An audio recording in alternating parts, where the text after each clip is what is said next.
Yo, what's good? We back with another YMD Fireside. I'm with my boy Chap. We just chopping it up. So that's out today.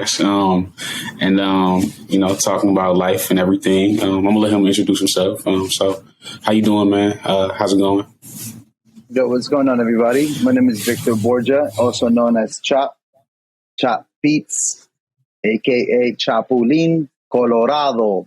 You know the fucker vibes. We out here with my boy Tony fucker drifting. Good looking. Thanks for having me, my boy.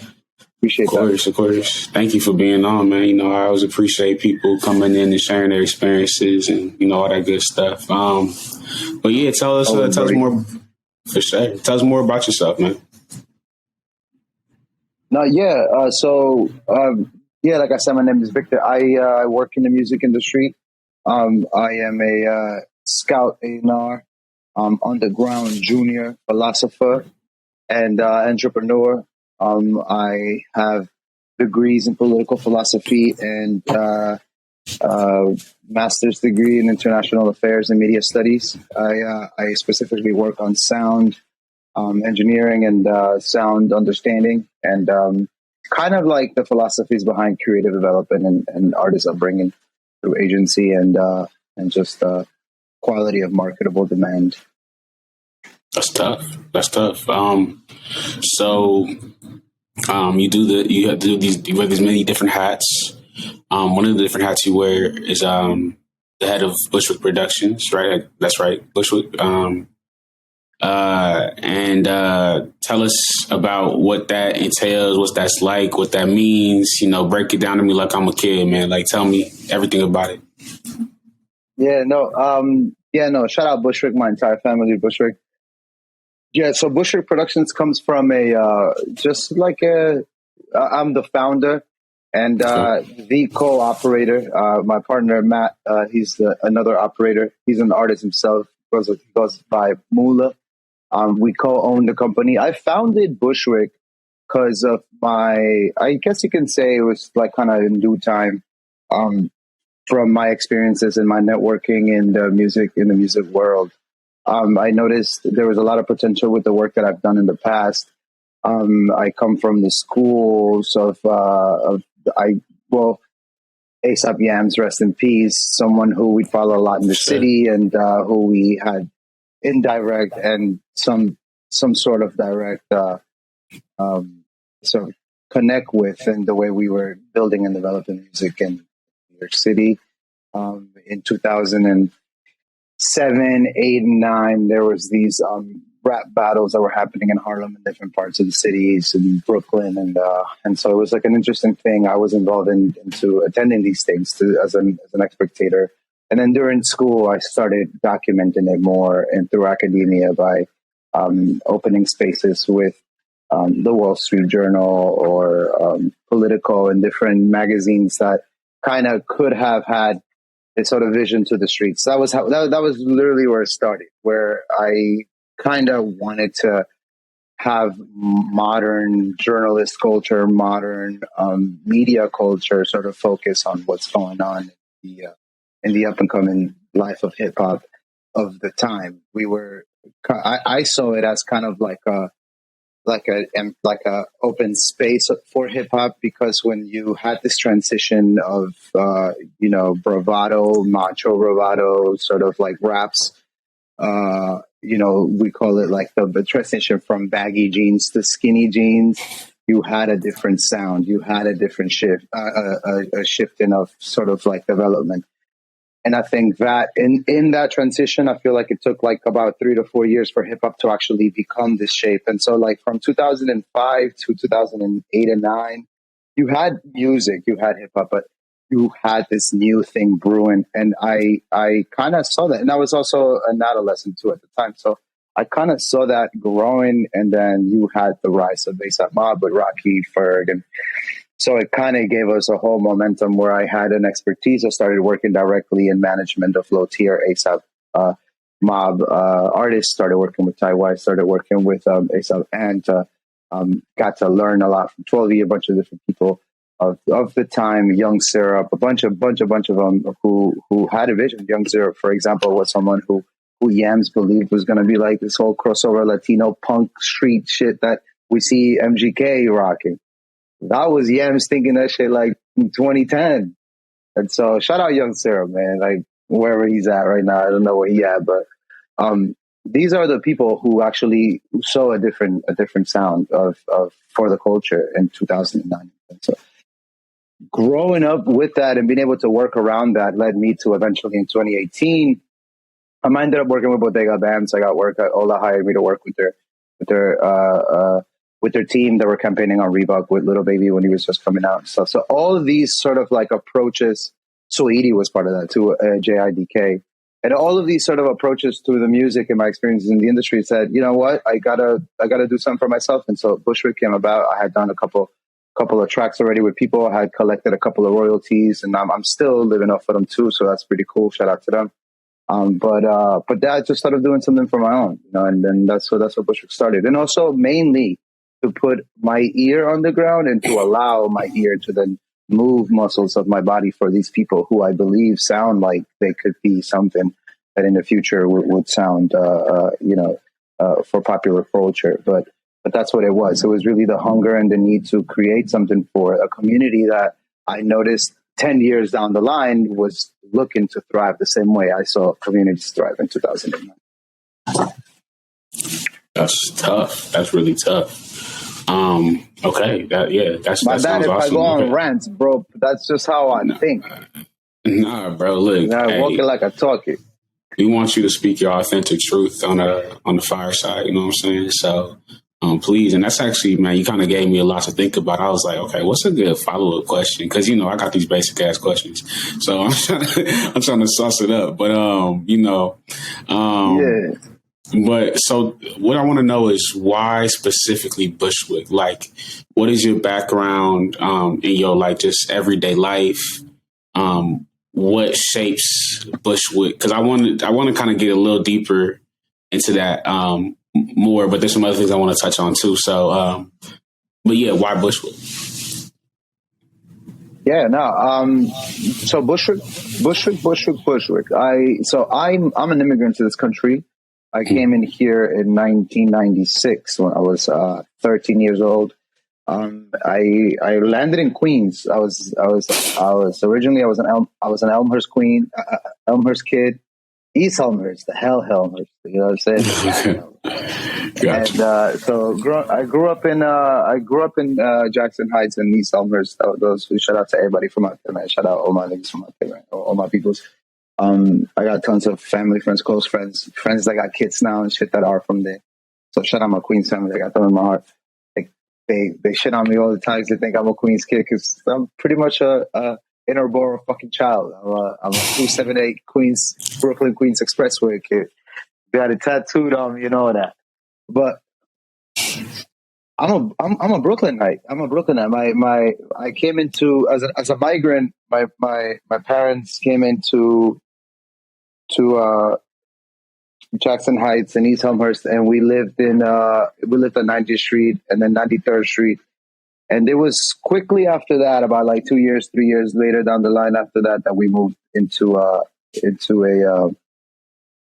another. We moved from there to Brooklyn. So in Brooklyn, we moved to Bushwick, and then Bushwick is the town that they like the borough that they moved into. We moved in on Wyckoff and we were there since '98 to be exact, and that's what it was. So I've been there since '98. I've been a Bushwick Knight since '98. Same spot, same neighborhood, same everything. Yeah, that's why Bushwick. Bushwick is Bushwick. Bushwick is me. I feel that. I'm a resident from out there. Okay. I migrated to Queens. You good? Shout out Queens. You know what I'm saying? But quickly after that, I moved into Brooklyn. There was one of the most industrial parts. Bushwick was very industrial in '98. My parents went out there, moved out there to start a little business and shit. And I've been in the hood ever since, bro. I've been in Bushwick ever since. Word. So, tell us about some of your your influences as far as music, and even within the industry and stuff like that. Like, what are some, or who are some people who have shaped your perspective and all that stuff like that? Shit, yeah. Like music's always been around me for forever. I think Shout out Audi from Ecuador, the old OG. Not that I know him or anything, but like shout him out because at the end of the day, he was a transnational person who had family in the Bronx, and he came out here for vacation one time in like 88, 89, and he brought back some sounds that like he's an artist that he got signed. He's huge. He's got signed and everything down there, but like brought hip hop for the first time in the same vision that the Bronx was bringing it during the same time. So I think that helped a lot of us growing up in Ecuador, liking music. So I was one of those people who picked up the LP is called Bago Soy, and it's just this kind of hip hop song about how you're just mad tired and lazy and you don't want to wake up to go to class, and you're just like your mom's on your ass about waking you up to go to class, and you're like, just leave me alone. And it's a hip hop song, and it's just like it went viral in Ecuador, man, and everybody understood hip hop as like a sound, and that's what influenced me to like and be who I am right now. And so I think that considering those times and considering that association, one of my biggest influence I feel to be I assume McCartney and the Wings. They played a lot in my household. I played my own records. Obviously, I played a lot of hip hop. I played the Fugees a lot. The Score was out before I moved to the United States, and I was already listening to it at home. So I think Lauryn Hill, Paul McCartney, a lot of Wyclef Jean. He ends up finding Beyonce and Destiny's Child. These are just kind of like my influences and in hip hop and that, I think absolutely in terms of lyrical damage, and then knowing the history of their sound. I think Tupac will be another one. Considering his like I said, his lyricism and how he took control of music in a different way. I think his background also shows his talent and intellectuality, and beyond just the fact that he's just one of the most modern martyr goats of our sound, but he's more than that. He was a real thinker of music, and Mos Def for sure. Mos Def, peace. And the Gorillas, I love the Gorillas, up and down. And Radiohead, I fuck with Radiohead too. So I can go on, bro. Well, these are bands that I still listen to, that I've been listening to since I was a child. All these people. I feel that, man. I mean, those are all really great, great artists. I mean, like I love Mos Def. I think Aaron Magruder. Yeah, like I feel like oh yeah. Lauryn Hill, Wyclef Jean, like all great, like the Gorillaz, underrated, but I feel like there's just a lot of like great music that just has existed, especially in the time you said that you were growing up. Like, I grew up in like the early 2000s to early 2010s, and so it was a different era. And while there were some good things that I grew up on, I think there's such a specific sound. It's such it's never as like shiny as we remember it to be. But I feel like as far as just how that era felt and how that music felt, there's just something that's really warm about it, or enjoyable about it. Even if you weren't living through the era, like you can feel some of the stuff, and like I experienced some of it, but not a lot of it as like a fully formed adult. You know what I mean? So. No, that's interesting. That's a fact. I remember listening to Biggie and Tupac, not knowing anything. Well, not necessarily Biggie that much, because I remember listening to Biggie. I've been listening to Tupac since 93, 94, because of cousins and shit, right? And like people who put me on in Ecuador, and Biggie obviously, but like I didn't really know about the impact of Biggie as a cultural analysis, and then the connection of the duo and their deaths, and me also as an existentialist person, or maybe, I mean, we're all existentialists, but like me having that existentialist sort of like crisis during that time. I was like 12, 11 years old, thinking like, damn, death and culture. And so I when I came here, I kind of made the connection about Biggie and then Tupac, and I learned about Biggie, and then I thought, wow, like, this is really cool. Like, You know what I'm saying? This, you know, I don't know. It just kind of like, I remember having like a whole year and a half of me just being really new to the country and just wanting to listen to DJ Clue like crazy. Shout out DJ Clue, bro. That's another come up for us. If you're from New York City, you know what I'm talking about. And if you listen to music since the times, DJ Clue, the great one. Illuminati! Yeah, no, DJ DJ Clue is definitely a legend. I mean, like I didn't grow up on him, but I mean, if you know music, you know DJ Clue, his impact on New York and the music scene in general. So I feel that. But yeah, that's what's up, man. That's what's up. So before we get too far into the whole ethos of music and stuff like that and pathos and all that shit, let's talk about I want to give as much spotlight to you and your initiatives and the people you're working with and stuff like that. So tell us more about, you know, the type of people you're working with Oh, thanks, buddy. and your professional, you know, of course, bro. All that stuff like that.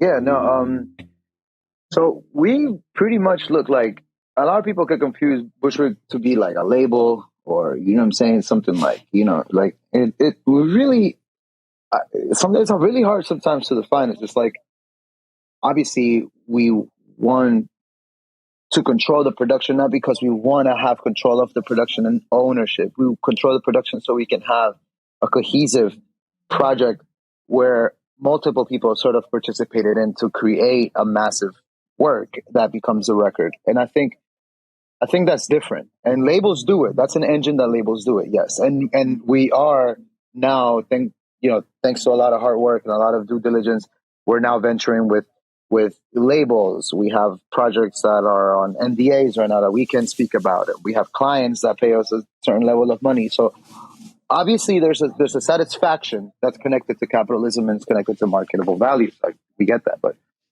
our job is to, or at least our intent is to create timeless records, like to create a hit where people are like, where's that from? And then you being that person and saying, well, we kind of did that out of nowhere. And I feel like people are already having that, especially in this time of age. We're living at a time where obviously there's a lot of independency in this industry, but like, you have independency, but and we can talk about it as we go, but we have independency that's kind of like really stuck in the middle. It's like we have a distro kid that does that, for example, puts out content, but doesn't really, or makes money off of not allowing you to understand that it's more than just shelving something. It's about putting it in the front of the store, making sure that it's visual for other people to see it, right? So product sale, product content, product creation is a very critical thing that a lot of us, because we don't either go to school, we don't have the assets for it, or we don't sort of have a representation for it, or we're not necessarily learning about it. We're just having fun. And so that after a while, it becomes that. And so talented people fall in the cracks of all this stuff because people tend to think that they're just having fun and they don't become who they become. And a lot of people don't have time to be investing into other people's dreams. It's just a fucking reality. And so Bushwick is that, man. Like, Bushwick is a company that attempts to fill that gap for other people, entities, and we mainly work on sound creation and visuals. We work on what we know as the music industry kind of as a whole, but we have other projects we work behind the scenes. My partners and I have a team. We have a team of like about maybe 8 to kind of 13 people working. Some on payroll, some interning, and it's not just me. And so shout out to them. Shout out to all you guys. Shout out to Joey. Shout out to Kim. Shout out to just everybody. I hope they don't get mad at me when I don't name them all down. Shout out to Nancy. Shout out all of you guys that help put all this stuff together. Is what is key to what we do and the success that we do.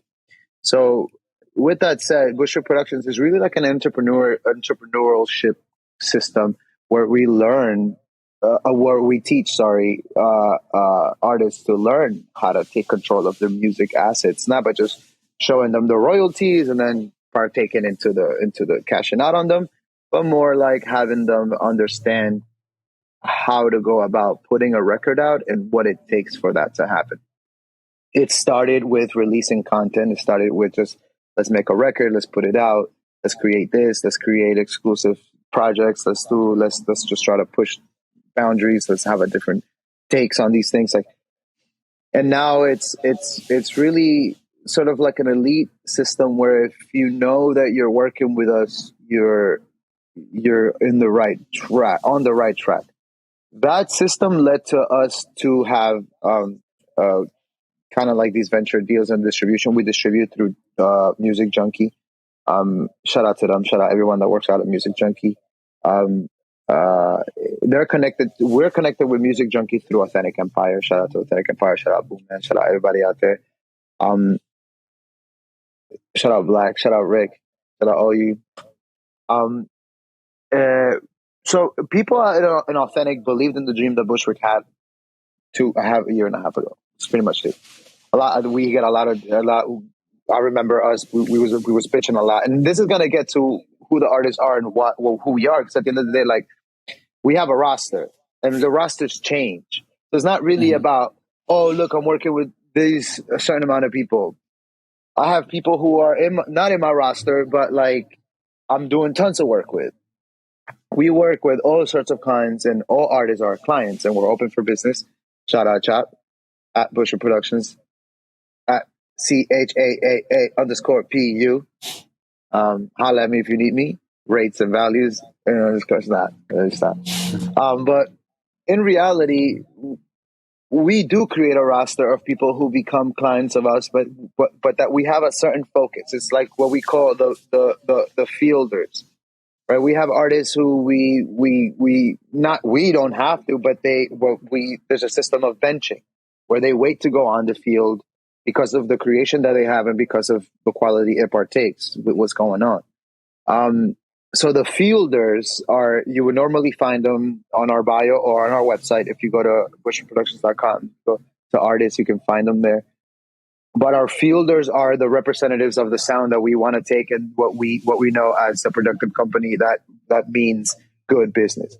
And so right now, we've stopped working with some contracts. Have finished. We haven't renewed. But right now we have a couple of artists out in Brooklyn, New York, and Queens, New York. Shout out 20 Bands. Shout out Misfit. Shout out my whole team at Far Rockaway. Shout out Far Rockaway Far Rock Stars. Shout out Bobby. Shout out Ricky Moon. Shout out all of you, man. Like everybody in Queens. Then we have people in Arkansas. We have Mula, who's our main flagship artist. He's actually the main representative of Bushwick. He's too thick and thin. If you ask me like who are Bushwick artists, I would definitely start with Mula. I would continue with Misfit. I would say 20. I would say shout out Jay Lewis. He just recently hired us in January. We started working with them for a year project. It's gonna be amazing. We have a lot of shit in store. So he's doing his thing. Shout out him. He'll definitely be in the roster, you would say, out on the field. And we got so many, man. We got different sounds. That's the thing, though. Like I have a guy who sounds like Juanes. I don't even know if you know that, but like he's from Colombia, and he's also transnational. He lives out here. His music is way different. We just hired Nadia Blevins. She goes by Nadia Simone. So shout out to her. She's about to start dropping. She's from North Carolina. We just signed this artist from out here. We believe in him. His name is JM Trippin. Shout out to him and shout out Jay. He's fire, as you can see. We just recently, if you look at our content, we're just releasing a couple of things for him. So he's up next with us too. So these are the fielders, man. Like these are the people who we work with directly, and who have like 100% investment on time in Bushwick, and they're continue to develop to bring the brand up. For sure. Yeah. I feel like that's what's up. I feel like that's definitely a powerful kind of like thing that you speak about. Yeah, like just like bringing people like, or bringing your artists together and like kind of elevating them through like, I don't want to say the ancillary thing. I think all these things are very important, but those elements of marketing and brand creation and learning what you have to go through to kind of get things out there that most artists don't know. Like these are things that I still am learning myself. And so, I think what you do is important. That's cool. And, shout out to all those artists that you named and those appreciate that. You listed. Yeah, of course. Yeah. Shout out to them and shout out to you guys. Yeah, for sure. So I had another question for you. that you kind of allude to as far as, it's not necessarily about the profit driven model that we're often given, but creating music that lasts. Like we had a conversation back in the summer in the DMs about just music creation and the process of what's good and creating soundscapes. And so I wanted to like revisit that and kind of get some of your thoughts because you had some interesting things to say, and I wanted my audience to hear that. No, hell yeah. No, I think, yeah. I mean, touching on that for sure, because at the end of the day, like, man, like, it's almost like saying, like,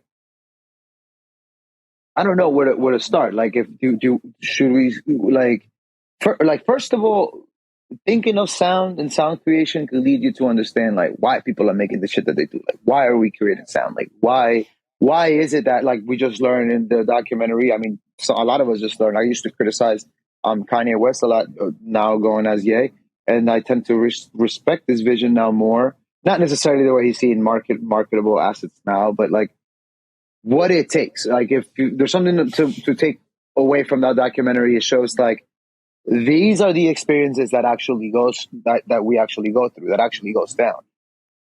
You have to steal your homies, like in a good way, like, please, can I use your studio to punch this line in? Like, you have to come and pave your way in. Like, you have to. And back in the day when you had, like, when there weren't even iMacs yet, like, it was way more difficult. You couldn't bring your laptop, put it in. You really had to use the mix board. You really had to take over someone's space. You really had to fight for your space in the studio. And I think to shift the sound, that's what I mean by Ye, right? Like, Ye was a sound shifter. Ye was whatever, genius and all that, but like sound shifter for sure. So that requires sort of like that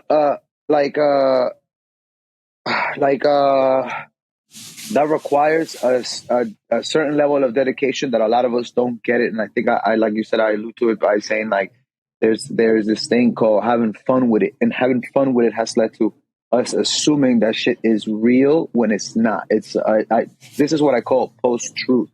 In a post-truth world, we have situations where we fake it till we make it, not because it's like, I'm telling you I'm really good and you may not be good, but you get in the studio. But so no, like people come out with fake chains, people come out with fake drip, people come out with like shit on the internet that's fake, and it's like it doesn't lead to nowhere but the moment. And I think that affects culture and sound. Maybe right then and then when there was shifts that was affecting it because people were like really adamant about music. Now they're more really adamant about product build. And then because of that, you don't have the right audience. And that confusion is what fucks up your money. Because at the end of the day, audience is what brings the money. And the hardest thing to do is getting the audience.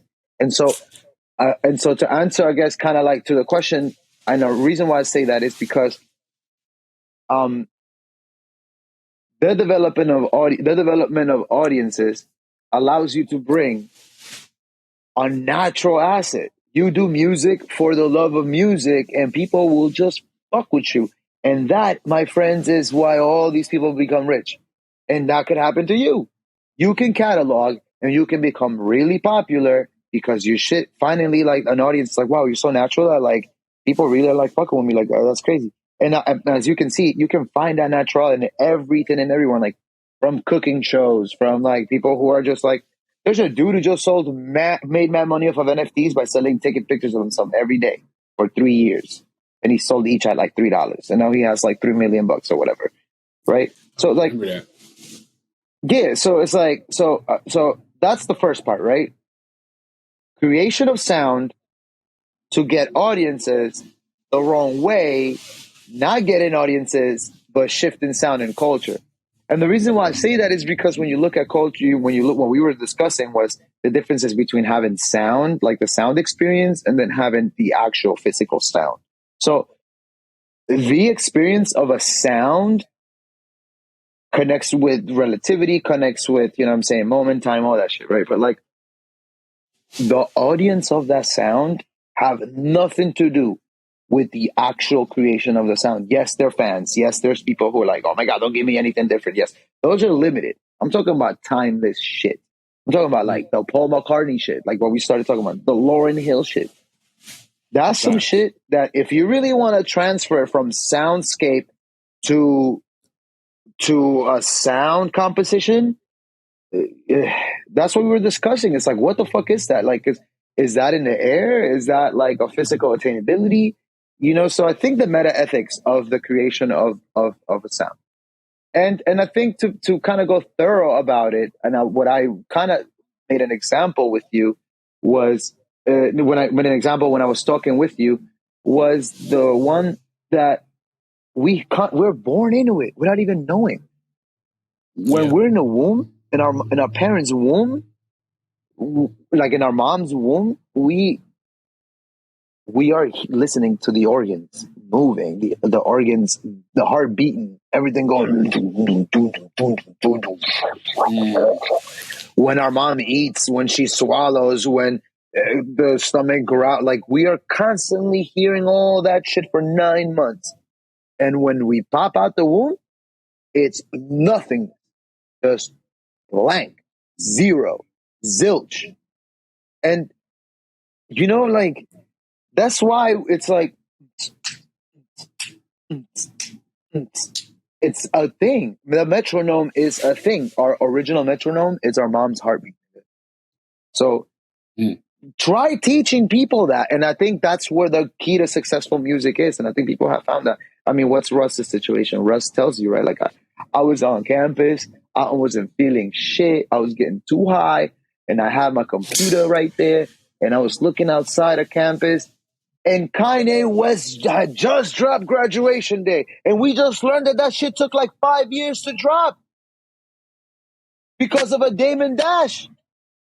Do you understand the implicity of all of this shit? No, and look at Russ now. Nah, you make great points. You have my mind lit up in a bunch of different things. Because I want to touch on some of these things a little further that you talked about.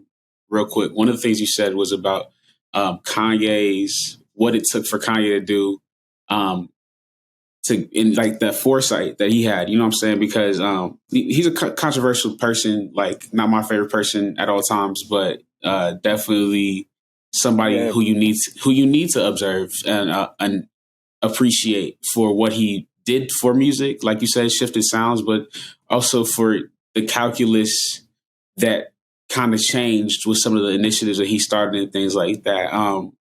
But it is like what you say now kind of links back to that, as far as Dame didn't want to release Kanye because it wasn't because he didn't think he could rap. I think it was really just because we on this hard shit. We on this, thug street shit, which is fine. It has its place. But the problem was they didn't think there was room for anything different.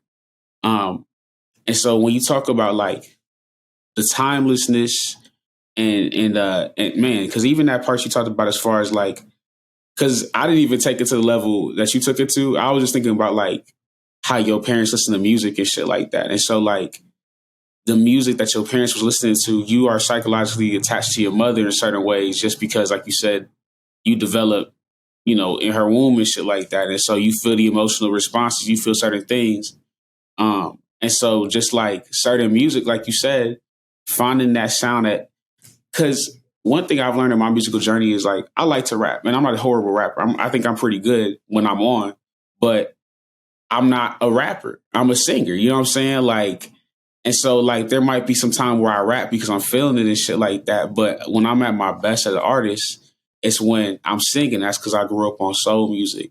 I grew up on, R&B. I grew up on shit that was like funky and shit like that. Like I'm an old soul because of those foundational things. And so there's a foundational piece of music and understanding music that, I think is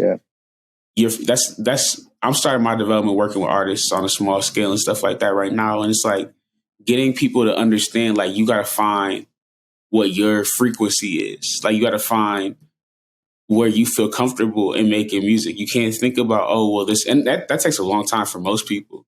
But like, that's just something that I'm sure you've dealt with in the process of finding and developing talent and working with different artists and things like that is. Oh, absolutely.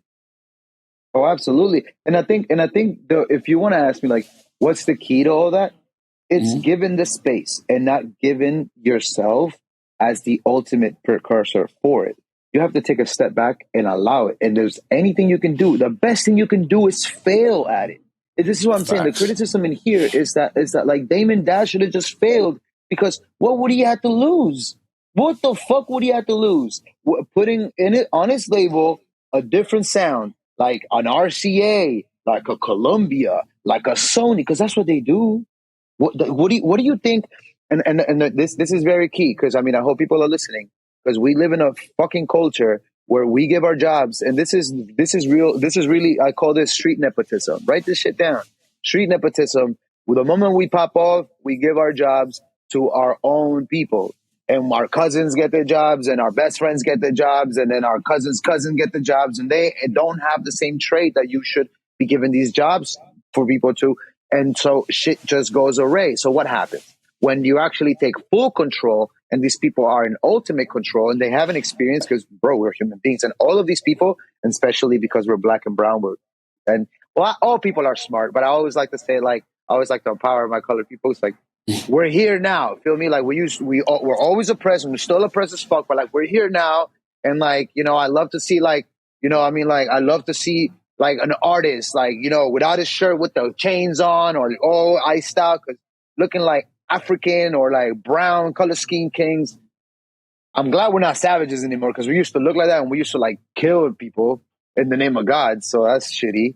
But shout out to our ancestors who used to look fire with gold and looking fine. We're bringing that back for us colored people. So I'm empowered to say that. So like, we're mass smart. We mass smart. We mass smart. We fuck up because we have the satisfaction to like, you know what I'm saying? Like fulfill this sort of like system. When in reality, all we really need to do is touch back on ourselves. So again, I think there was a point that I'm kind of missing right now. I kind of went on a little rant thinking of like my powerful color skin and how I like to see it thrive. Right, here we go. Now, because we're smart, we make the wrong decisions. Like if I let's say my homie artist, shout out Mula, right? Pushing on mad hard right now. We got mad catalogs. We're pushing super, super hard his content right now. Let's say we get one hit and like we do something really significant. Then like I really need something to satisfy this sort of like gap of production that I now have to fill because his production is getting bigger and bigger. And I put my cousin, and he didn't do shit ever in music. My cousin do his job. I help him do his job. He learned. I give an opportunity because it's my cousin. Like he's my cousin. Shout out my cousin, bro. He be calling me always looking for a job. Put him in there. Teach him everything. 2-3 years. He's gonna know what he's supposed to do. Whatever.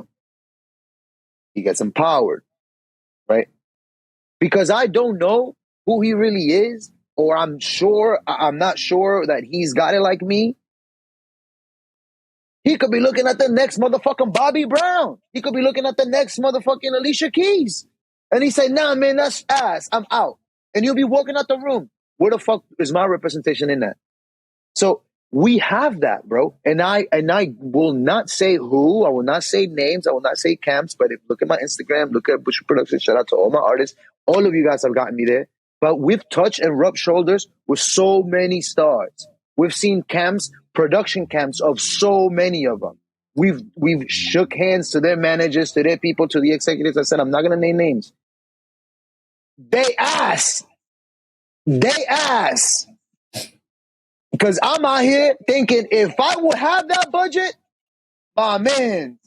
And so again, and there's a lot of them who are super fire. They're leading most of culture. So shout out to them for sure. And I'm also not going to name names, so I fuck all that.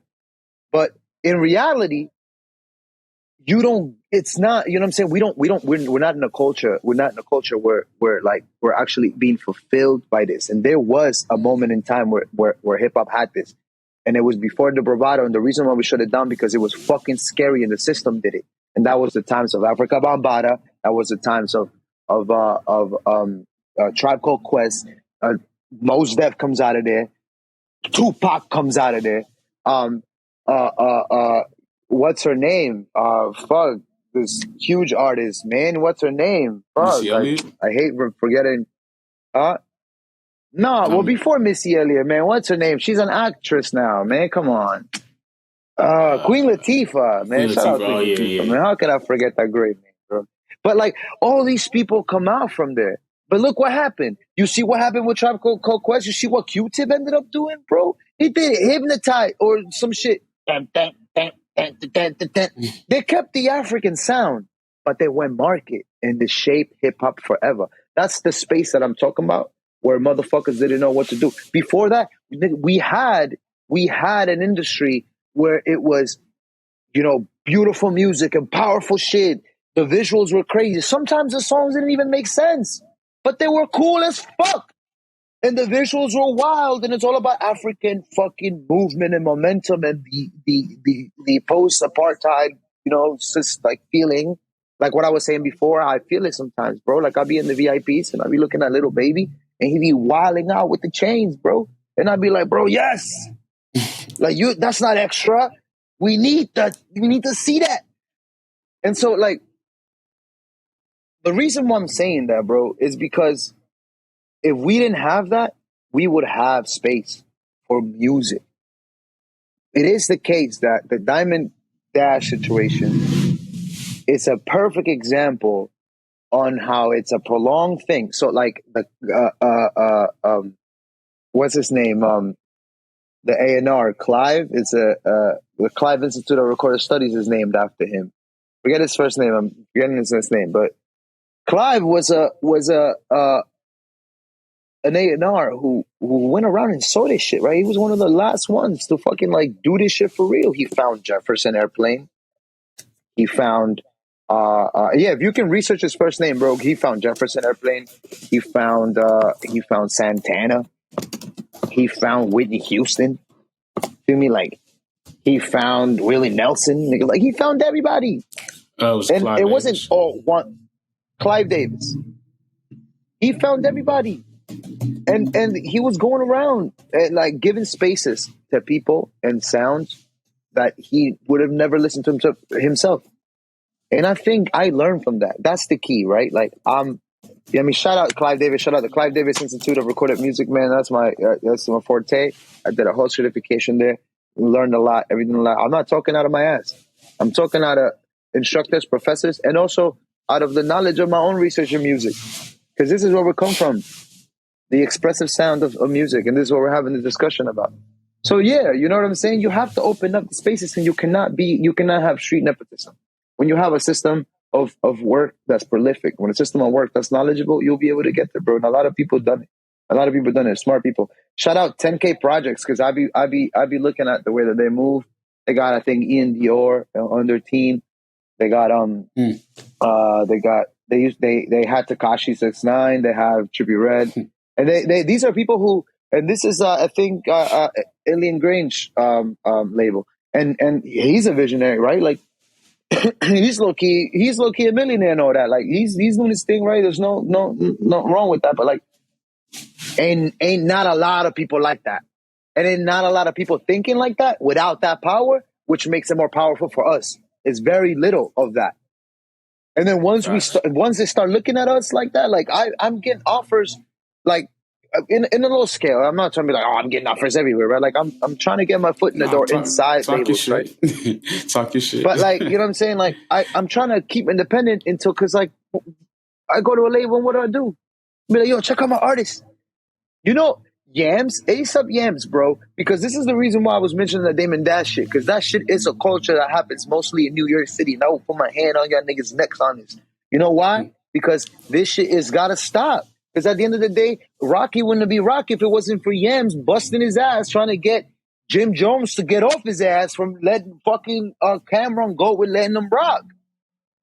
If it wasn't for them niggas opening all across the little shows that they had in PA, New York, Boston, in that little whack-ass tour that the Diplomats did, because it was kind of whack because niggas was tired and all bellied out and shit. Like, you know what I'm saying? Like, motherfuckers pay money to see them live, and they were kind of telling, Cameron didn't do a really good performance, but they brought the mob out, and everyone was like, oh! Like, I went home and I was like, yo, what the fuck? Like, the gang is crazy. And so, but in the back end, they have to fight to be on stage, bro. That's not fair. That shit is not fair. And look at them now, bro. You know what I'm saying? What is everybody else doing? This was Yams, bro. Rest in peace, fucking Yams, bro. That's what I'm talking about. Y'all were shutting us down in 2011, 2012. Like we were the new New York, and nobody wanted to listen.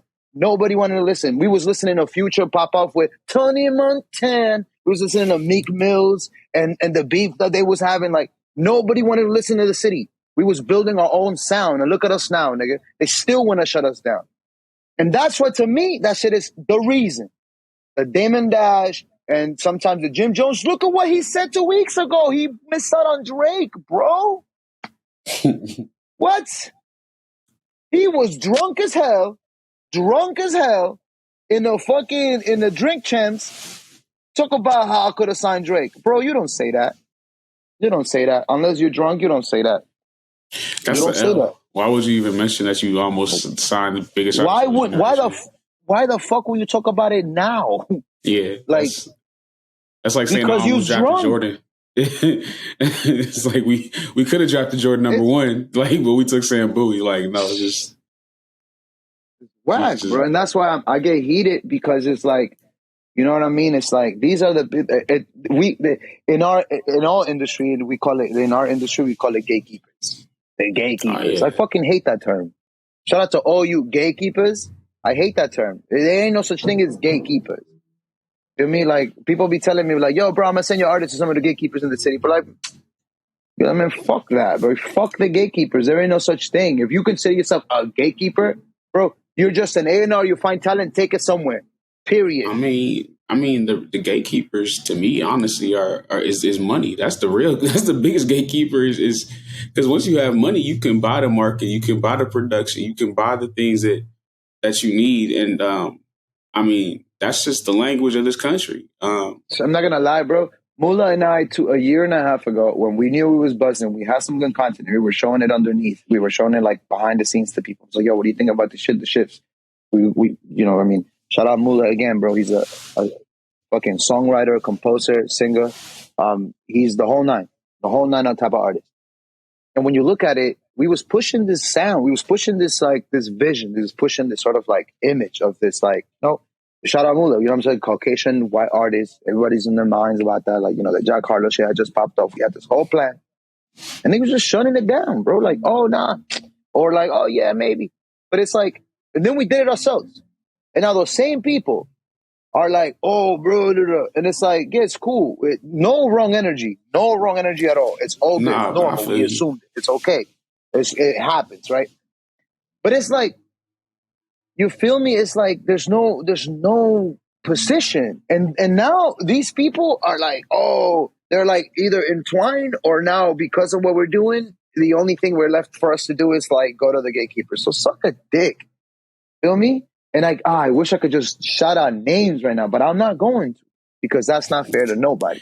What's fair is that the audience gets the information of a struggle of sound, right? Because we can claim that right there, put it right here on our podcast. The struggle of sound is that the Yeezy story, the story of Yams.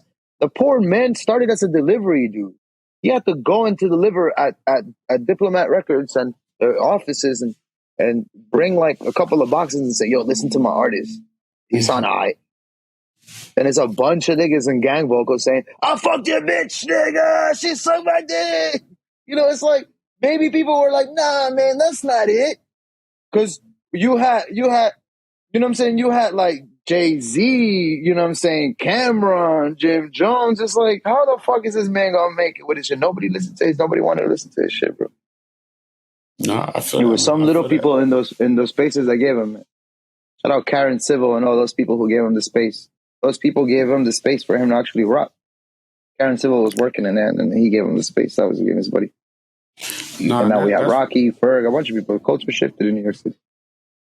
That's interesting because, you know, like, I think just being a little younger, still trying to learn more about what goes on and, you know, what's happening. You don't really get to see the region. Because, I mean, music is definitely still very much more universal and stuff like that. And you know, spilling into each other, but there's still regional aspects to music that dictate how things develop. Like you can pop off, but I don't think a lot of people understand just how important it is to have the connections in your own region, in your own part of the country, as well as connections outside into other markets and other groups of people. But, there's so much that goes into that. Could you talk about some of that, like that relationship building and the behind the scenes, the inner workings of, the regional connections that are made and developing artists and, some of the things that go into, kind of building up your presence and your artist presence with it before you make that leap to the national or the other things like that. Because you can go viral, you can have notability or notoriety in other markets, but the thing that's going to allow you to build out, from what I've heard and learned, is more so like having the people from where you're from know you and mess with you and rock with you. If that makes sense. Yeah. So take over the United States, y'all. The U.S. is your playground. It is yours. When you file, and all artists should definitely be doing this, filing for their ASCAP or their BMI, get your IPI, your interested person identification number, which is it's not necessarily an intellectual property identification number. It's an interested person, such as you. So whatever is yours, claim it. Get your IPI number and go crazy. Like, go crazy. Like, make your sound. Have people like you in your region. Start with your region, then go outside of that region and work around it. Have collaboration, speak with people. We're in the internet, man. Like, back in 93, I was already like, yo, age, sex, location. You're like, where you at? And then, like, people that were my age, my sex, or the opposite, I mean, like, yo, let's link. Like, we used to do this. Like, we've been doing this. It's like, you can do it with music. And shout out to those who do it, man. Like, I get bombarded so much, or my artists get bombarded, and we have an ethos with my gang. Nobody gets left unseen. Nobody gets left unread. We answer to everybody. We listen to everything. We are always there trying to help the collaboration. Sometimes we don't do it, and we explain why. And most of it is because the quality is not up to par, and we cannot just disengage into what we have it. But we let someone know that. Everybody that contacts us, we respond like if we was in prison, because we are. This is a fucking prison. We want to get out, and we want to explore and give out to people.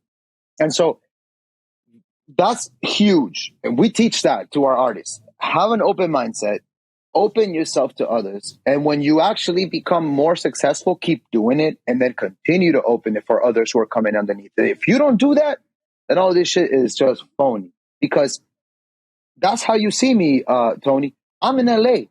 I'm in Cleveland. I'm in Chicago. I'm in Texas. I'm in Florida. I'm in New York. I'm in Boston. I'm in PA. I'm in fucking Atlantic City. Like, I'm there. You need me, I'm there. I don't have an excuse. I mean, shout out all these I mean, you have to, sometimes it's difficult, right? That's what I'm saying. Like, shout out all those involved in Bushwick who make this shit happen, right? Like, it's not easy.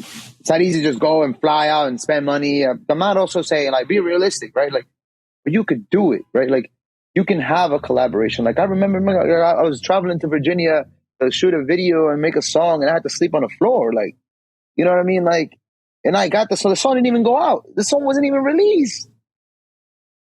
You know, like, when I had to do that.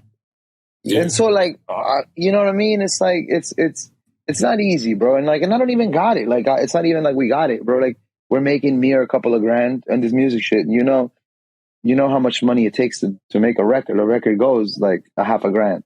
If you really want to get technical, a real record should take at least $500,000 to be made. And that's like basic principle. And then you spend another $1,000 or $2,000 in promotion, maybe, if you're like, kind of basic, just to get something going. Because the real work is after you actually have the content released. Like, a lot of artists that I work with, they'll make, or I used to work with, they'll make a record, and then they'll release the record, and they'll be like, I can chill now. I'm cool. Nah, and it's just like, get started. The work just started. You're just getting started. That was the basis, like the double B's, boy. And it's like, it's fucking, it's balanced. It's so great. But that's, shout out to them, because that made me stronger. Me seeing that into people. That's how you know an artist is an artist and an artist is not. You could be talented. A lot of people are talented, but people are not artists. And that's when you need a manager. Shout out Bush Productions. Shout out Chap, who call me whenever you know the vibe. I feel you. I mean, we definitely... It's reality. It's just reality. I feel that. Cool. I mean, I don't want to... there's some other things I want to get to. I don't want to keep you too long.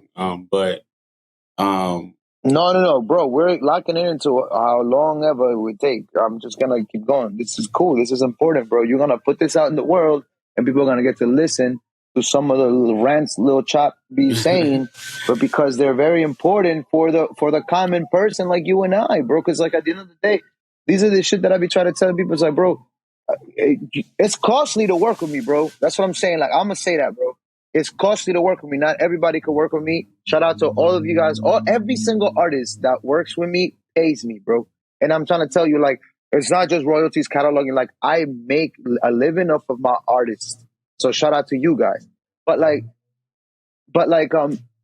it's not about that. You feel me? Like, it's not about me collecting your money. It's not about picking up cents and dollars. It's about, like, creating such a powerful movement that, like, you know what I'm saying? Like, I want to be Clive Davis, bro. Like, I want to be able to say, Clive Davis told Whitney Houston so Clive Davis had a song. I forget the name of the artist, but it was a Caucasian artist, super popular, kind of up and coming singer from, like, somewhere in Central America. She was Central United States, and she was doing mad fire music. So Clive Davis had I wanna dance with somebody for her. And he kind of found Whitney, and he's like, yo, try this shit. And then Whitney destroyed the song. The song released, and it sold millions. And then the first million, she was like, kind of like, yo, I can't believe it. Like, we could chill. Like, he was like, no, we got to make more records that sell more millions. Blah. And then, like, this is a thing that we know about Clive Davis and Whitney Houston, and it's like a thing that we go to in the classroom, so we can say, like, that's where the real work starts. You sell 1 million copies.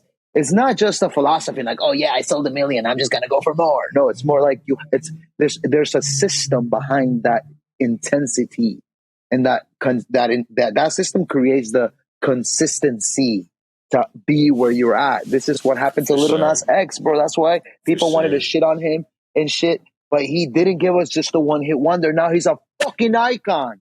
So bite that shit, bro. Like, I don't care how many people shit on him, how cool you are because you're not fucking with the gays. The dude's an icon, and you have to study how he got there in order for you to fucking do something than just release a song and then think you got it. No, for sure, man. There's I'm telling so much, you, bro. Like, that took me a long time in my own artist career to, like, really conceptualize. And I mean, you can't fault yourself for what you don't know, but there's a difference between people who don't know and who willingly don't seek out information, because I feel like they're as much as being artists, like you said, is talent. It is about the determination to learn and get better and at least hustle on some level. Like, not every person who's successful is an artist, but every artist who's successful has learned how to hustle, has learned how to acquire information, and information comes in a lot of different ways. What's good? We back. We had a few technical difficulties, but it's all good. We here, alive. Chop in the building. Yes, sir. Yes, sir. So I was kind of talking about the importance of developing. No, I was actually we were past that. I was talking about the what it takes for artists to kind of get into that headspace of development, what I'm saying, their own development as artists, their own ability to,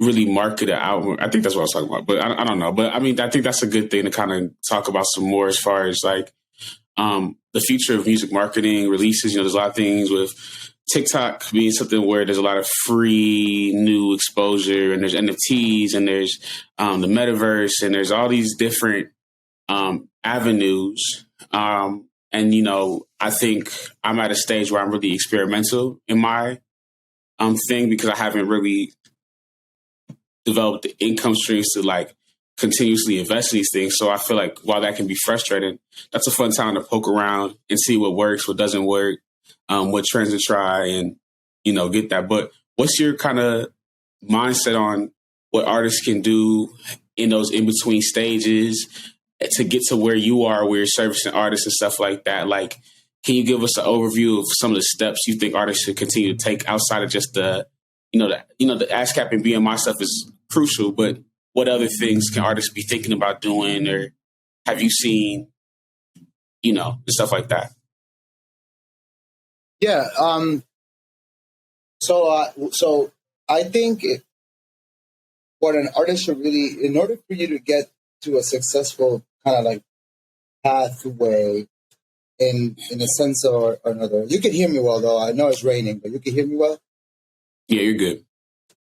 Okay, so I think the importance here is what we call not necessarily an industry. I mean, I call it an industry that, but what we know as agents for the human being, right? There's one thing to have personality. There's one thing to have to be a human in physical form, like I exist, right? To be known as, to have gender, whatever you designate yourself as to be. But before all that is what we call in philosophy agency, which is who we are, really, like who we are. A lot of people connect that agency to the zodiac signs. People say, "Oh, you're a Leo, you're toxic." Like, you know what I mean? Like, oh, you're like, you know what I mean? Like, yeah. so I think what we're doing that is kind of like touching into our agencies. We assume these agencies because of the days we were born and because of the moon cycles, right, or whatever. But in reality, let's say that's the case or not. It doesn't really matter, because at the end of the day, whatever it is, you have an agency. Your job is to try to figure out what that is. So once you find that agency, once you find that reason, it gives you sort of like a hack into knowing who you should be in life. And that hack is what I call, it's the start of everything, the genesis. It's what I call it. I call it the genesis. And finding the genesis of an artist is my job. It's what I do for a living, my boy. And I think that genesis is what develops into the artist that they will become, or at least I could fail at that, and somebody else better could come and untap it. But the job is that's what it's got to be found. And so what we learn in the classroom, right? Because at the end of the day, I'll just give you some knowledge of some of the technicalities that I was able to learn in academia and in the Institute of Recorded Music at Clive Davis, where I attended, is that once you find the agency, you then kind of like transfer that and you bring it into the physical form. As in, like, you become the artist. You become the artist, and that artist is what becomes the audience, right? That artistry is what we were talking about. Will bring the audiences. An artist or an artist system, right, will always have the publicist, the music manager, the lawyer, the label, the agent, the regular manager, the publisher, right? Like all these people, even the fucking stylist, like they all fit in. But in the music industry, as like yourself as an industry, like your body as an industry, that person's agency is what should be industrialized.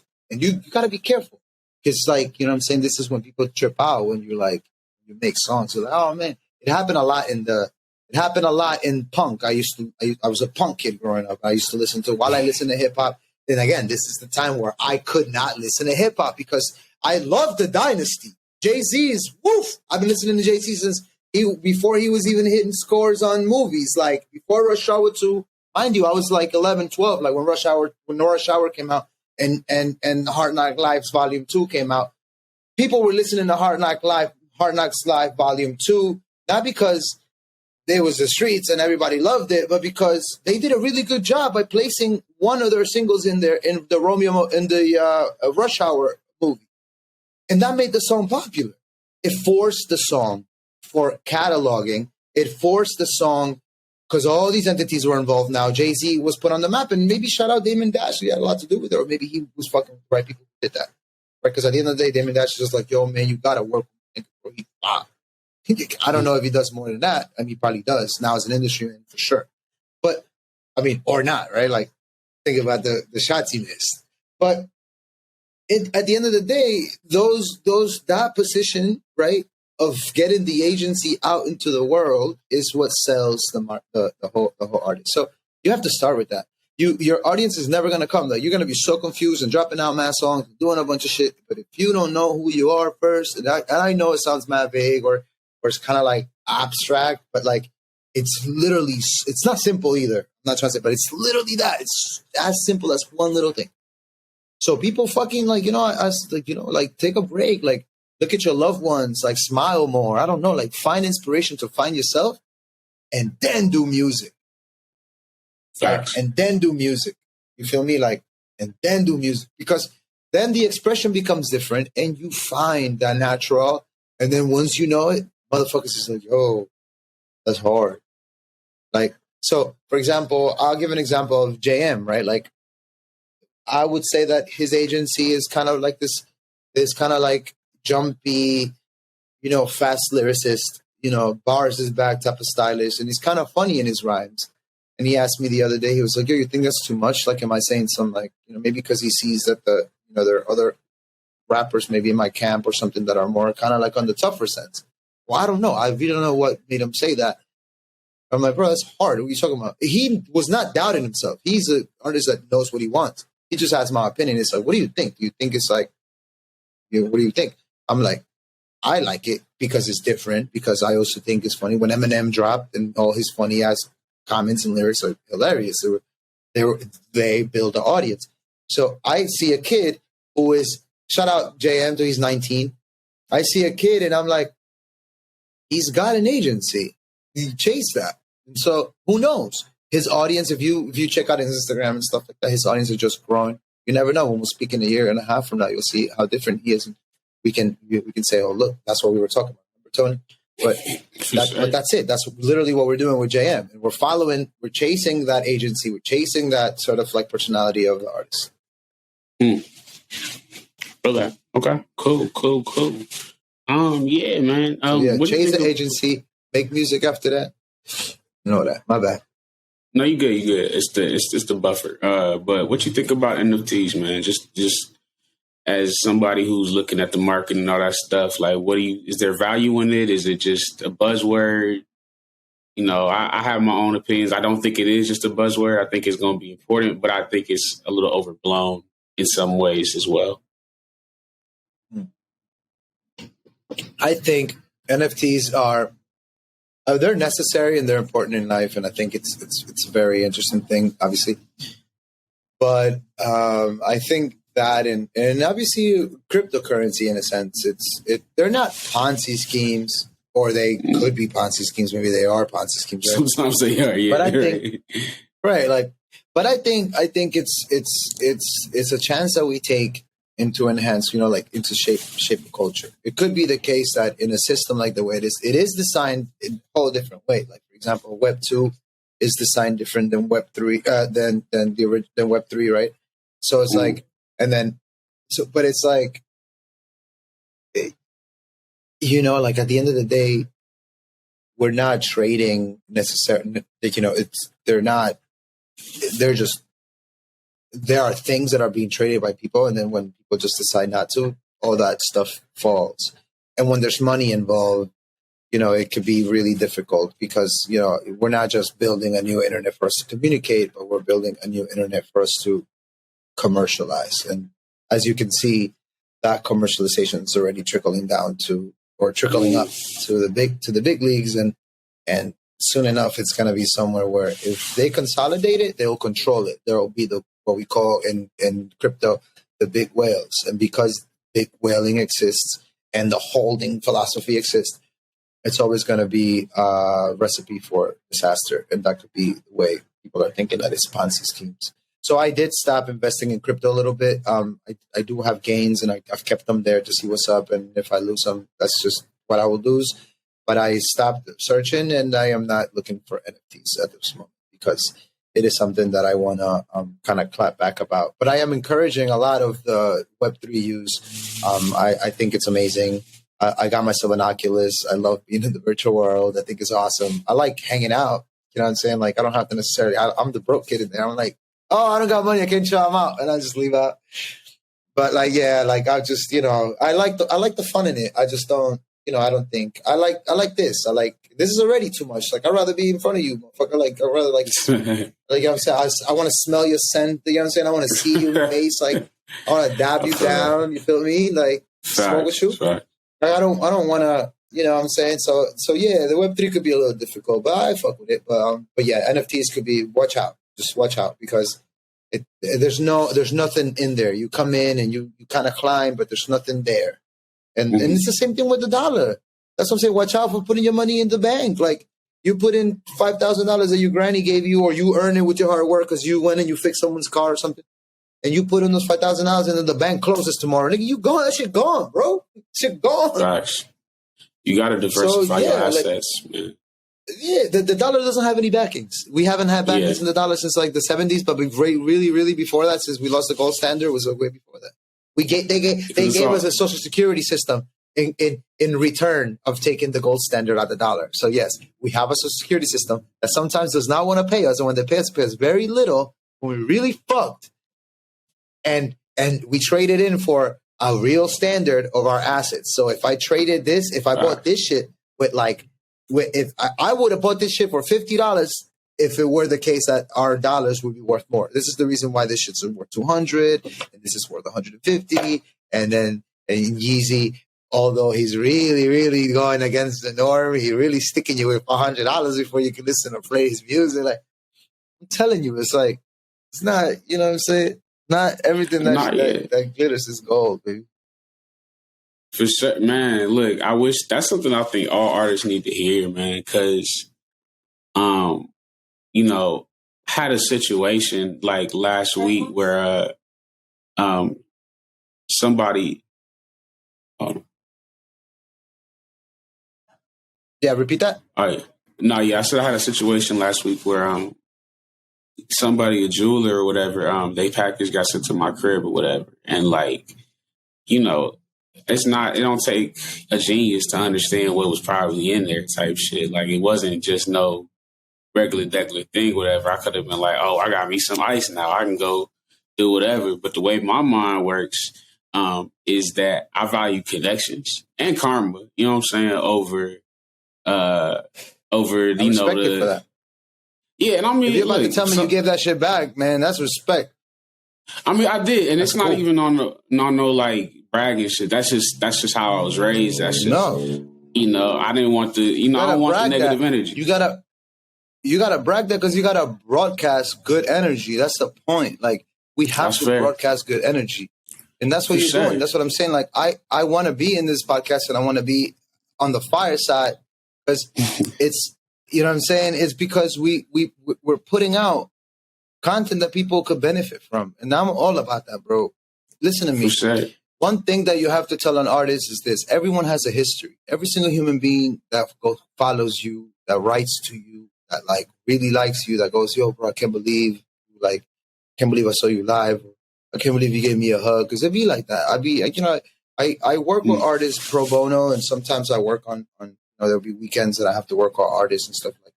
And I've been having to work their admins, and it's like, and I see it. And then like part of my input into their lives is like, you can do this. Like you can put more emphasis in this, and that shit could develop way more. And then when they do it, they see climb ups in their engagements and shit. And it's like, it's like that's the C. Brickley shit right there. Like, you have to think that every human has a story. And because that story exists, like, you have to have compassion to it. And that is the truth, bro. Like, everybody's born this small, little whole hand, like little baby. And they become, that weirdo that like assassinates 60 people. So it's like it really takes a lot to understand that. But I've been doing that shit for years. Like I've been studying about it, like on some existentialist level since undergrad. And shout out to me, nigga. I'm 36 years old. You feel me? Like I've been walk a little bit longer on Earth, so it ain't like a lot of the time. This is when shout out to all these labels. This is what they look for. They look for people who are wise, people who have walked the walk, who have experience, and that doesn't mean that you got to be an asshole. You got to open up your eyes. You got to be humble. You got to be like, oh, maybe I was wrong. Maybe that person's right. We still have to fight that as a human experience, species. We have not developed.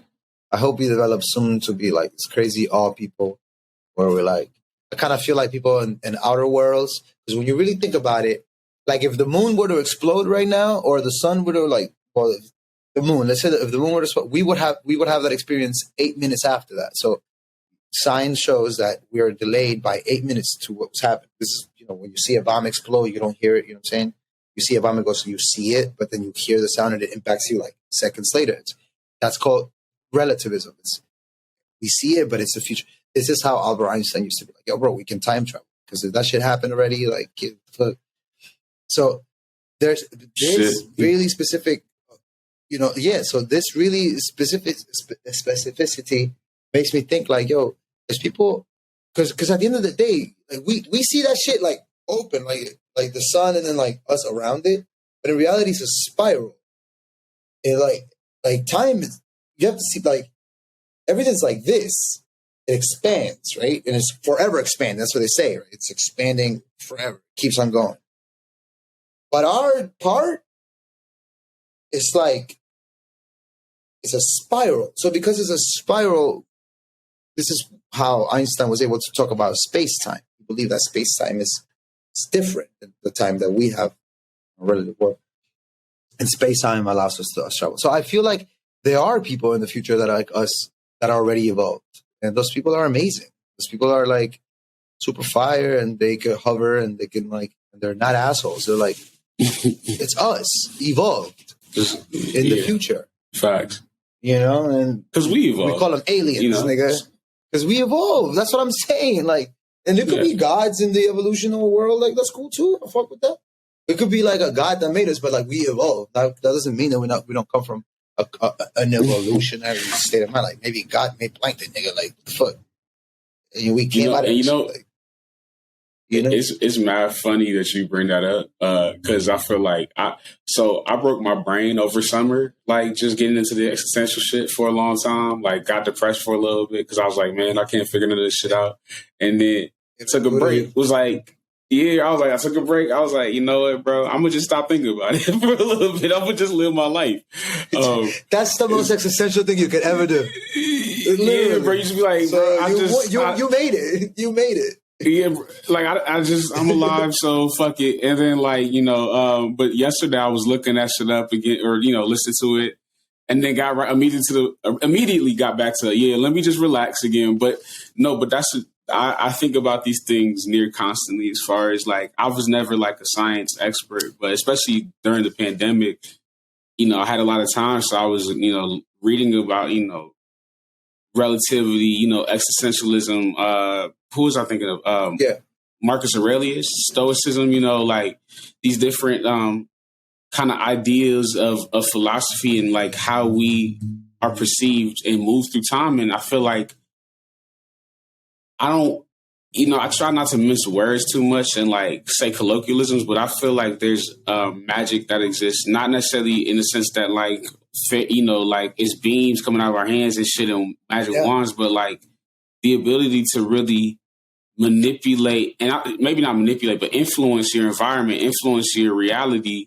Going back to that agency piece, going back to the fact that we're not the end all be all of perception, right? And so we might perceive this as true to our reality, as we know reality, but there might be other underlying elements of nature that, inform our ability to create. And it doesn't really matter what has or what hasn't created us. I feel like we always exist, if that makes sense. Like there's, it makes you're always existing. And at the end of the day, we're the oldest thing on our knowledge is the galaxies and this stuff. Because the more we know about them, the more we realize, what the fuck, this shit has been around for billions and billions. So we're like, that's all the shit, right? And then we also understand that we come from that. Like, apparently we're space dust that ended up in the creation of things that are living. So if we say that we're that, then we also have to accept that we are all made up of an energy. We're energetic beings. We're only seeing a form in complexity and complexion because of the way our eyes kind of evolved into what we see. So we see the physical form, but in reality, it's all energy just put together, what we call the matrix, right? But all that shit put together. And what we see is this. But because we're made up of energy, all those things are frequent. So, for example, to use your experience as an example, you attracted, we call it positive energy, but it's really a certain type of energy that benefits you in a sense because of whatever is going on. We call it karma. But what you did was just you extended that energy and kind of like, there's some people who, this is the alchemism. They get like, for real. Like, there's some people who can manipulate that. This is how people get away with mad shit. And like, kind of like be super... Yeah, like but you have to, you know what I'm saying? It starts with actually seeing this, understanding it, and having those headaches and saying, fuck, I can't do this no more. But in reality, like, that's a perfect example. Like, you are being an alchemist by saying, let me give this jewelry back because, and you can tell me, is it connections or this or that, or you know what, man, I don't know, bro. Like, I really needed the money. Like, I should have just flipped it. Like, maybe I could sit in the car with a bunch of niggas and be like, man, you a fucking goof. You could have smoked. But in reality, it's like only you will be able to can determine. But, and you work with alchemists. So the good alchemists will always, like, that's how motherfuckers end up successful because of alchemists. They are those. And so I'm an alchemist myself, bro. I try to be, that's where I'm at. People look at me like, wow, Chap, you fucking, like, you're the man. Like, I'm like, I found my agency. I'm the shortest nigga in the room. And I'm like, shit like that don't affect me. Like little shit like that. And it's like, facts. That's alchemy. That's alchemy, bro. Like, you have no idea. Like, it'd be wild. It'd be wild, bro. It'd be wild out here. But it's alchemy. You have to follow it, yeah.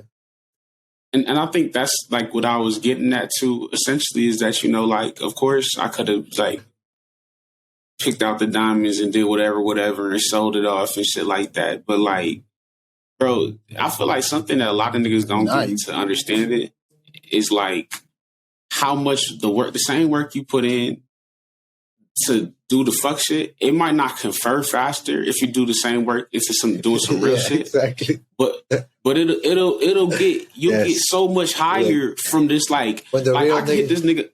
What? Go ahead, bro.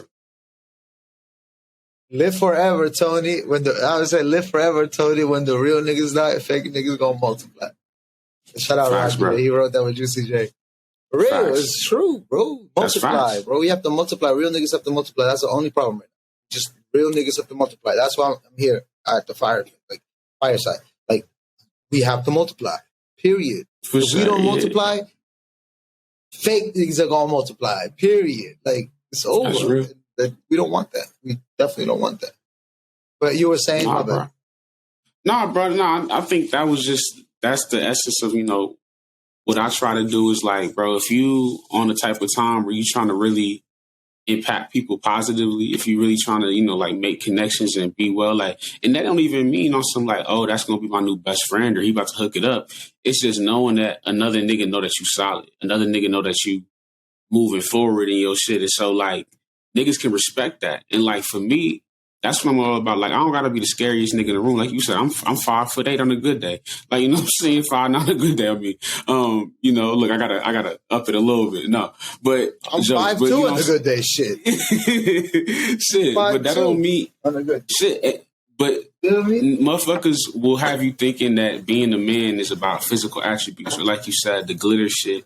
When really, all I've ever cared about as a young adult is just going into a space and being respected for what I can contribute and being able to positively give back and feel like I made an impact. That's all I care about.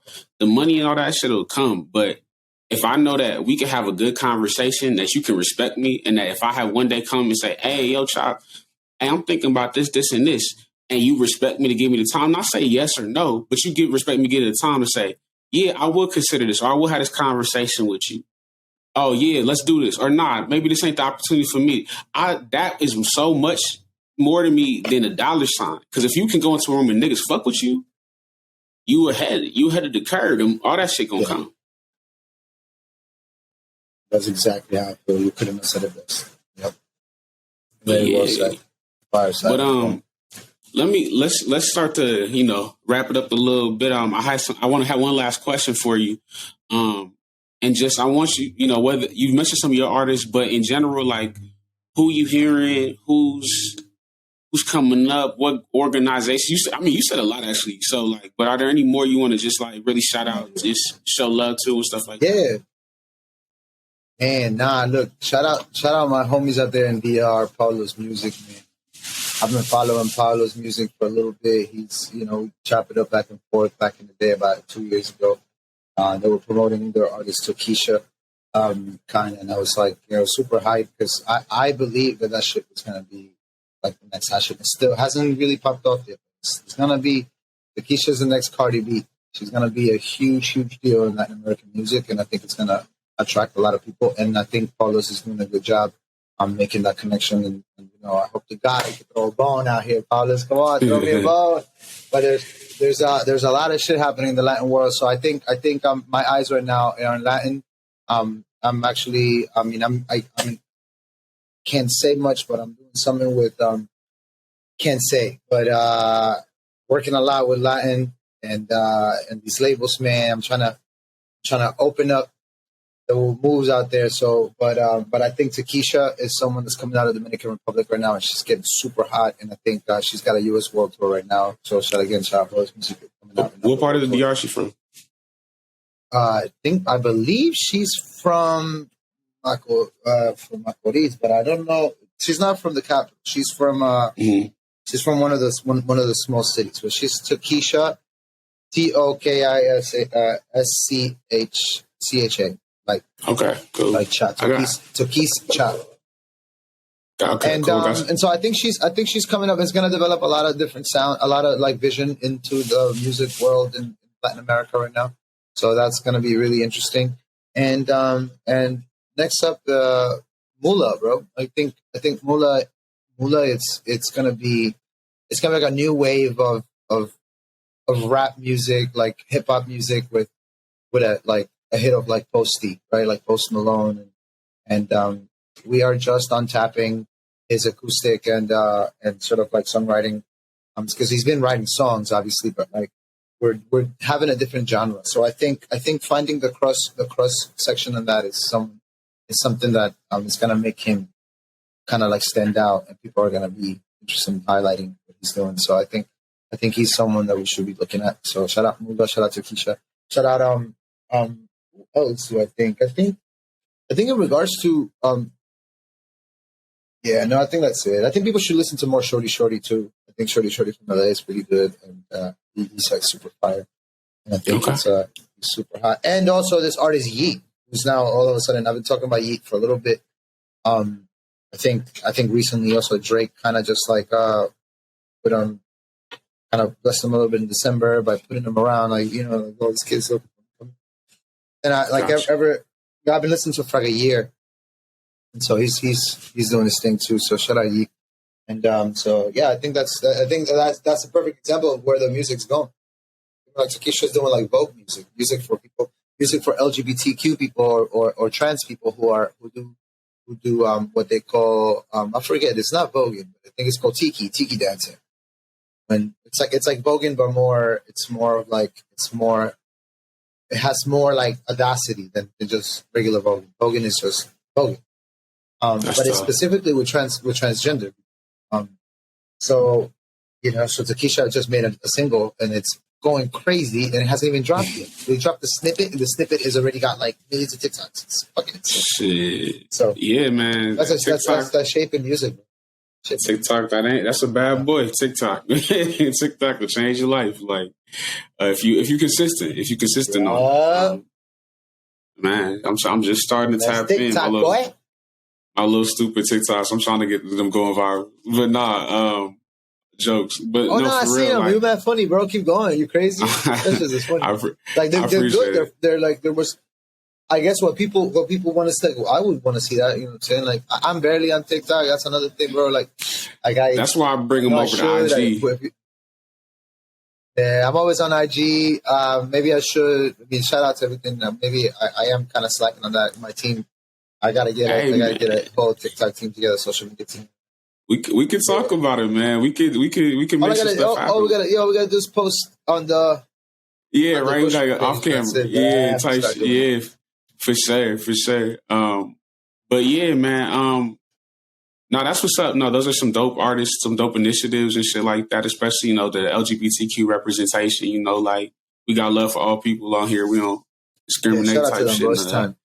Facts, bro. Facts. So, you know, that's... Yeah, no, it's time. That's... I wanted to shout out, I hope I get this right. I think it's called Closed Casket. They a little collective out of Chicago.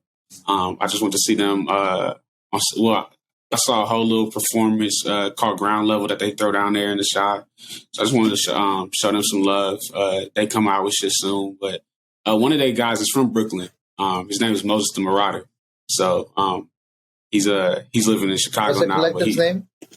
I think it's called Ground Level. Ground Level. Okay. Yeah. But I'll send you the information after we get done and shit like that, so you can check them out. But they doing some cool for the people type shit right now. Coming up, got some cool people in over there. So, but Chap, I appreciate your time, man. Appreciate the conversations, the gems you drop. We're gonna keep, you know, talking in the DMs and you know, keep building. No, hell yeah, bro.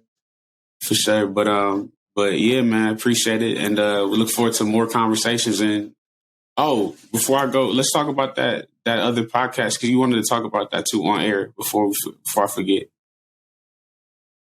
Oh yeah, man. Yeah, I'm starting a podcast called The Music Concept, where we're gonna be sitting around with a couple of people and just kind of like answer some questions on. I guess it's gonna start soon. We're gonna see how the topic's gonna be made. We're working on it right now. We're gonna basically give broadcasting to information that artists should have in order for them to kind of develop their career a little bit better. So we have the independency, we have the systems to do it, but we should kind of learn a procedure. I think that right now people are charging for it, and we want to bring that to those without any cost. So look out for that, and shout out to all those people who are involved behind that, who are going to be involved in that. But I want to give also a special shout out to everybody at the 8082 Collective, my boy CJ, yourself, Tony, everybody, fucking Hitsu, or how you pronounce his name. I always butcher it. That was good. No, you good, bro. You good. Everybody out there at the 8082 gang, man, you already know Bushwick. That's your guys for life. We appreciate it. It's all love. It's a great thing. So, and shout out to everybody. Shout out to everybody who's making music. You know, shout out to all of you guys contributing to this, and shout out to the producers, the engineers, and the artists, and the songwriters, the contributors to all the records that we make. Anything and none of this shit would be possible without you. I know I'd be in the studio on your asses, but if it weren't for y'all, I wouldn't be here to talk about it, having this place for y'all to learn. So I thank you guys from the bottom of my heart. And then, hit me up anytime. I may take long to respond sometimes because I'm swamped with messages, but hit me up. I'm always there, and try to find a way to catch my. It's not like y'all are commenting like crazy on my shit, so go comment. Imagine. Give me that engagement. If you need me, you can find me in the DMs. Just shoot a comment and say, "Yo, bro, check your DMs." I just DM'd you, and I right in there, because people don't do that. Like, they'll be buried in my DMs, but then I go and it's 6 comments, and it's like, why don't you just tell me in my comments that you trying to talk to me? You know what I mean? Like, type shit. So do that, artists. You gotta follow up? Yeah, exactly. Keep up. But thanks, Tony. I got you. Thanks, everybody out there. Of course. All right, man.